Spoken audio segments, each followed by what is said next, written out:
Today we are talking about African American women dating black men from different cultures. I'm Shamika Sanders, host of Listen to Black Women and senior editor on HelloBeautiful.com. Beside me, I have the beautiful Bianca C. Williams, Jessie Wu, and the fabulous Africa Miranda. Well, ladies, we are noticing that black women are limiting the dating pool because they are not dating intraculturally. I'm talking about Caribbean men, Latino, African men. All of that leading us to the question of the week. Why aren't African American women dating in the black diaspora? Ladies. I think it depends on which black women you're talking about. So African American women, I think, sometimes feel the pressure to stay within the African American community. But, you know, across the board, Jamaican women, other Caribbean women, they're dating outside of the community. For some reason, like me, I'm Haitian. Being Haitian, I feel that we're sometimes considered something other than black. It's like we're black, but we're kind of like this different section of black. And then we have all these stigmas, you know, if you're from the Caribbean, we know that Caribbean mothers, they kind of like baby their men and they cherish their men, and their sons are like their babies forever. And so when the son goes off to get married, they're looking for a second mom. So for me, this is one of the reasons why I particularly kind of stray away from dating my own Haitians. Like I love Haitian men, but I just feel like I can't be your second mama.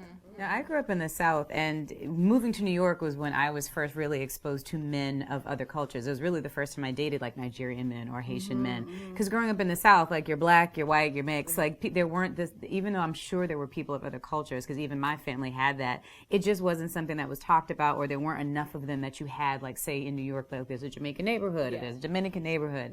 So I think for black women that live outside of these major cities or major areas, it doesn't even occur to you when you think of black men that there is a whole world of other types of black men to date.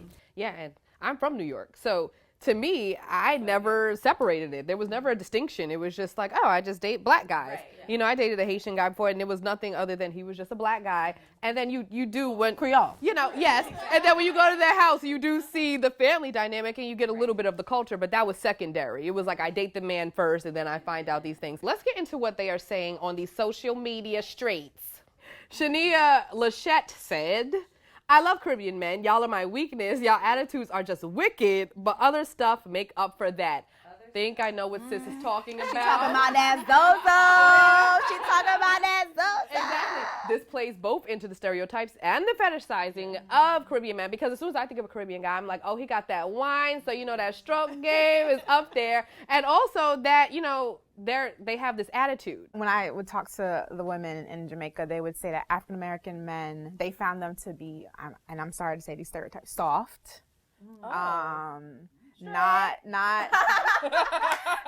strong enough to handle strong women.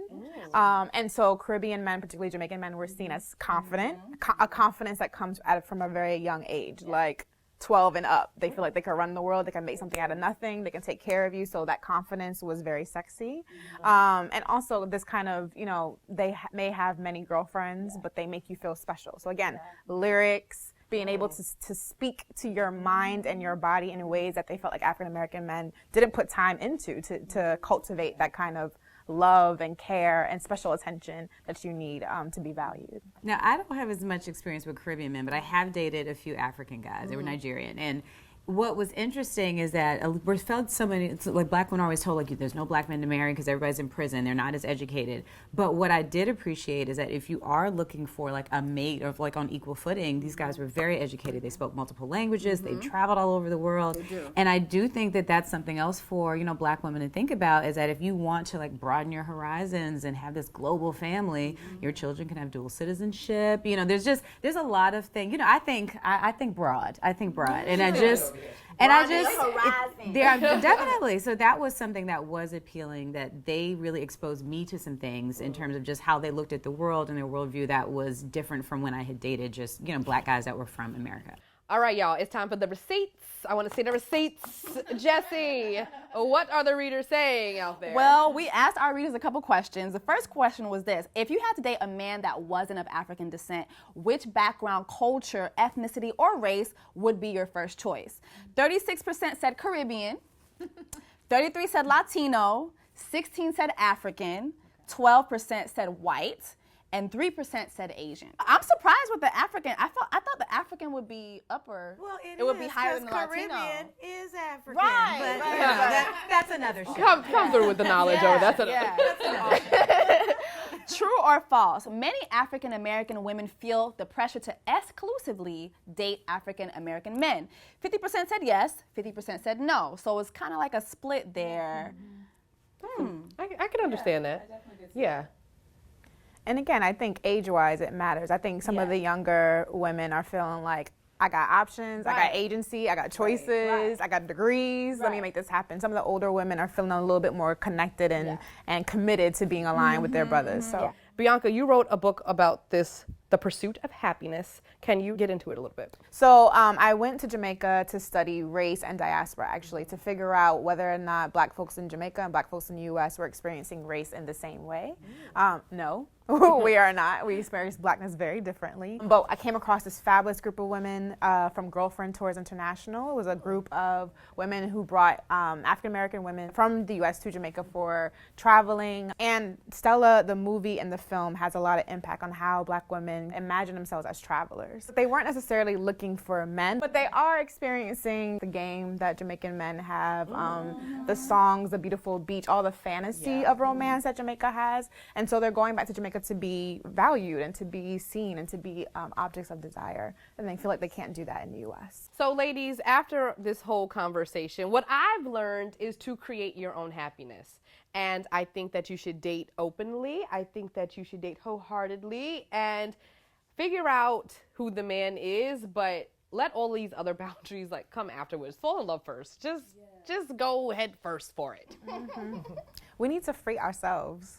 Free yourself from all the stereotypes, free yourself from all the boundaries, go where you are loved and appreciated, regardless of race, culture, etc. My takeaway is to date more of the diaspora. Date Haitians, date Jamaicans, date Trinis. You have so many options. We limit ourselves just to African American Black men. There's so many different Black men out there. So expand your horizons, sisters. For all of my fellow ladies that are broad thinkers like me, let's go global. Think about the next generation of your family. Imagine what it would be for Black people if we could bridge the gap between cultures and finances and just the empires that we could create. Black is beautiful, it is global, and let's experience all of it. So let's do it. Yeah. Agree. Vibranium is what she said. Thank you, ladies, for joining us this time around. Guys, but you can listen to Black Women on HelloBeautiful.com, MadameNoire.com, and make sure you go get Bianca's book. Until next week, guys. Bye.